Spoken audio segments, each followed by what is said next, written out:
I'll find them later. I need to make a video. Stupid, hard to collect.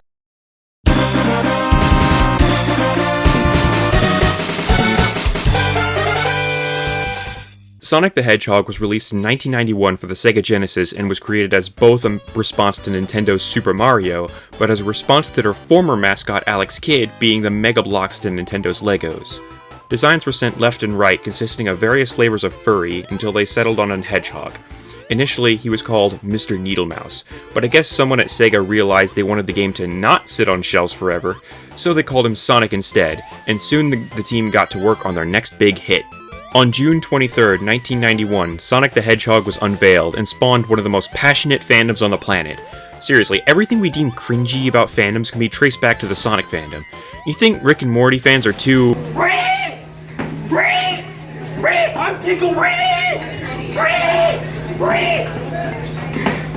Bullshit! You think there's way too much Overwatch porn? Sonic fans have seen the end of days, and I see you, Jack and Its Rouge's tits, you sinner. Think the My Little Pony fandom has the most garish, awful OCs? Sonic fans have turned searching Your Name the Hedgehog into a meme. But hey, at least they aren't...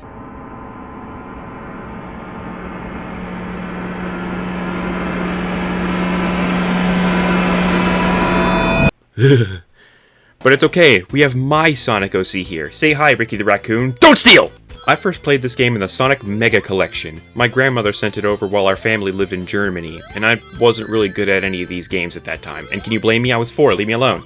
The more I played, the more I beat them. The more I beat them, the more I appreciated Sonic. Not just as a game, but as a character and a franchise. Sonic inspires me, just like how Star Wars does. I could wax poetic until the heat death of the universe about how much I love Sonic games, media, characters, fan works, but this video isn't about that.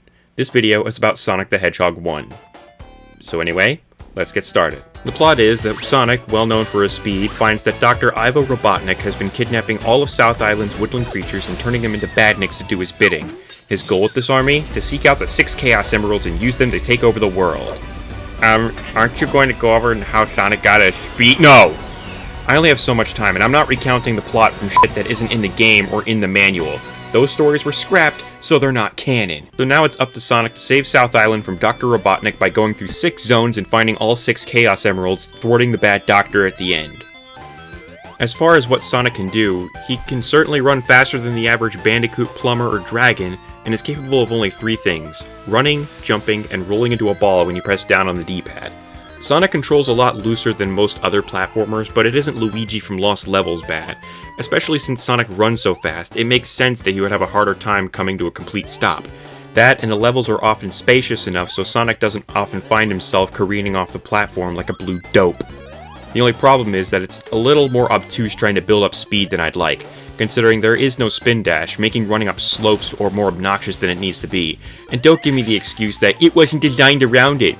Play Sonic 1 in the Origins collection with the spin dash and the new drop dash, and unironically tell me you prefer to not have these conveniences. Now slap yourself in the face as punishment for lying.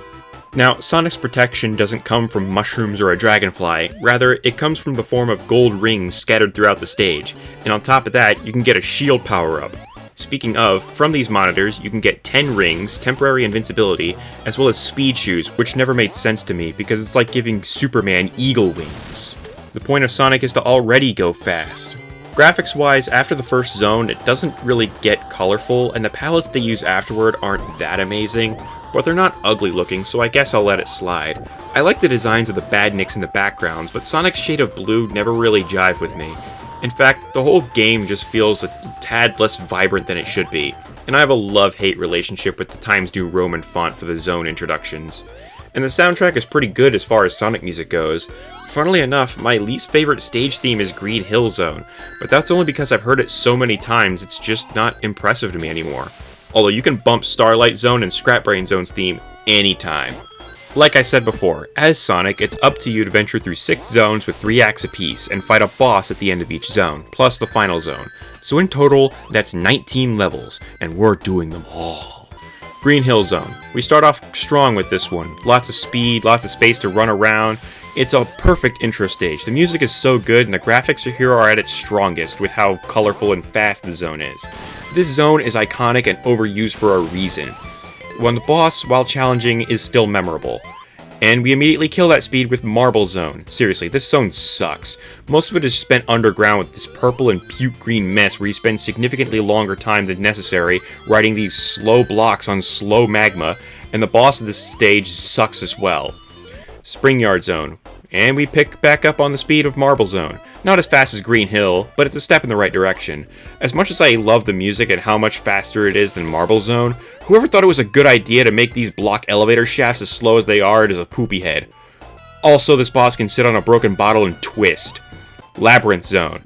And again, we kill that speed with a level that's even worse than Marble Zone. Yes, there's water bubbles to keep your breath up all over, but might I remind you that the point of Sonic the Hedgehog as a concept and as a character is to go fast. I guess the designers thought low this level as well, since it doesn't really have a boss fight per se. Starlight Zone. Ah, that's more like it. Now this is what you call a good Sonic the Hedgehog level, and it's got a killer track too. So much speed, so much momentum. I think it's even faster than Green Hill Zone. Oh, and the boss fight here is just choice. Scrap Brain Zone. The final level, and believe me, this one ain't fucking around. Right from the start, there's a beginner's trap, not to mention just how many traps and obstacles there are. Fire plumes, electrical conductors, buzzsaws, it's insane how many things want to kill you. That is, until Act 3, where it becomes Labyrinth Zone Act 4. That's if you're thick. If you're smart, like me, you can skip 90% of this level and skip right into the final zone. Final Zone. As the name suggests, everything has been leading up to this. No rings, no tails, just you and Robotnik in one last stand. Just make sure to dodge all the crushing attacks and jump in between the electrical orbs. After which, Robotnik runs away and you can spare him, but I don't feel like sparing him at the moment, so it's fried Eggman for lunch. Now, as for the Chaos Emeralds... In Sonic 1, you get 10 chances to enter a special stage by bringing 50 rings to the end of a level and jumping into this giant ring. Why are there only 10 chances when there are more than 10 levels in this game? Because for some reason, Sega made a decision, nay, a decree. None shall be able to enter a special stage on Act 3 of a zone, nor shall anyone be able to enter a special stage in Scrap Brain Zone at all. Why the are you all clapping? This is awful! Once you're there, you need to navigate the spinning acid trip maze, all the while making sure not to run into one of the gold bubbles that'll end your stay in the special stage. One more thing that's great about the Origins collection is that you can use coins to try again as many times as you need. Unfortunately, since there's only 6 emeralds, you can't turn into Super Sonic.